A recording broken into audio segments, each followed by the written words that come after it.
सत्तेमध्ये राहून सत्तेचा मलिदा खाऊन विचारधाराला वाऱ्यावर सोडून केवळ विचारधारा बोलून दाखवायचं, कृतीमध्ये शून्य। ज्या पद्धतीने राष्ट्रवादीचे कार्यकर्ते पत्रकार सुरू असताना काँग्रेस कार्यालयामध्ये घुसले, कसं बघता या सगळ्याकडे?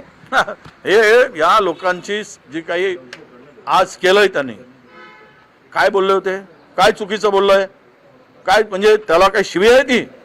इंदिराजींना सुद्धा बोललं गेलं, पण अशा प्रकारचं कधी काही आरोप किंवा असे धंदे झाले नाहीत। सत्तेचा माज आहे, सत्तेची गरमी आहे, सत्तेची झूल उतरवून या, किती हिंमत आहे तर दाखवू आम्ही।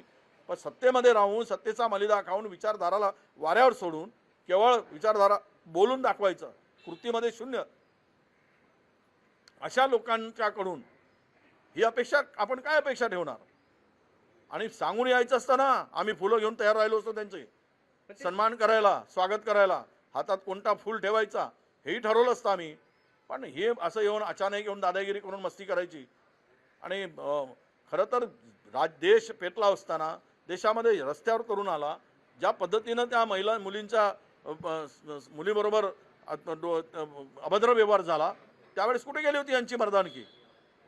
मणिपूरच्या प्रकरणात कुठे काय बरं बोलले? काय अनेक घटना महिलांवरती अत्याचारांच्या घडल्या, त्यावेळेस यांचं तोंड शिवलं कशाला होतं? त्या जंतर मंतरवर ज्या पद्धतीनं मुलींच्यावर आरोप म्हणजे घालणारे पद्धतीनं त्यांच्यापाशी व्यवहार झाला, त्यावेळेस का बोलले नाहीत? लोकांची डोकी, तरुणांची डोकी फुटली, त्यावेळेस त्यांना बोलता आलं नाही। आणि काय नाही, उठून येऊन ते सांगतायत आणि दादागिरी। अरे सत्तेचे लालची आहेत, याला काहीतरी मिळावं, याला काही दिलं गेलं नाही, बाजूला टाकलंय, म्हणून याला वाटलं की मी काहीतरी करेल तर मला पुढचं पद मिळेल, या लालचेपोटी त्यांनी असे धंदे केलेले आहेत। राष्ट्रीय पक्षाच्या कार्यालयात असं चालून येणं कितपत योग्य वाटतं? नाही नाही, ही तर मस्ती आहे आणि कायदा सुव्यवस्था राज्यात राहिला नाही। आमचं मुख्यमंत्र्यांना आव्हान आहे की अशा वेळेस तुम्ही लक्ष घालून या राज्यातील कायदा सुव्यवस्थेला अशा प्रकारचं बोट लागू नये, गालबोट लागू नये, ही काळजी घेण्याचं काम तुमचं आहे मुख्यमंत्री म्हणून, त्यांनी घ्यावं। आणि राष्ट्रीय पक्षाचे जे काय त्याला कार्यालयाला सुरक्षा द्यावी अशी आमची त्यांच्याकडे मागणी आहे। उत्तर कसं असणार आहे या सगळ्याला? नाही, आम्ही उत्तर हिंसेने देणार नाही, अहिंसेने उत्तर देऊ। आम्ही गांधीवादी विचारांची माणसं आहोत, आमच्या आयडिओलॉजीवर आम्ही काम करणारी माणसं आहोत। त्यामुळे या सत्तेच्या भोकायला कंगालासारखे असे काही मर्दानकी नको दाखवायला तिथे दाखवणारी आम्ही माणसं नाही।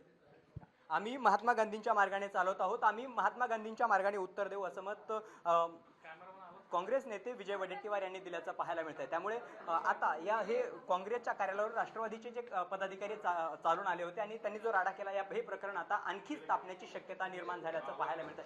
कॅमेरा पर्सन प्रवीण भरत मोहोळकर।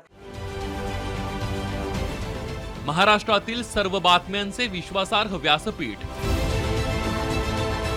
सकाळच्या सर्व सोशल मीडिया प्लॅटफॉर्मला लाईक, फॉलो आणि सबस्क्राईब करा। तसंच सर्व नोटिफिकेशनसाठी बेल आयकॉन प्रेस करायला विसरू नका।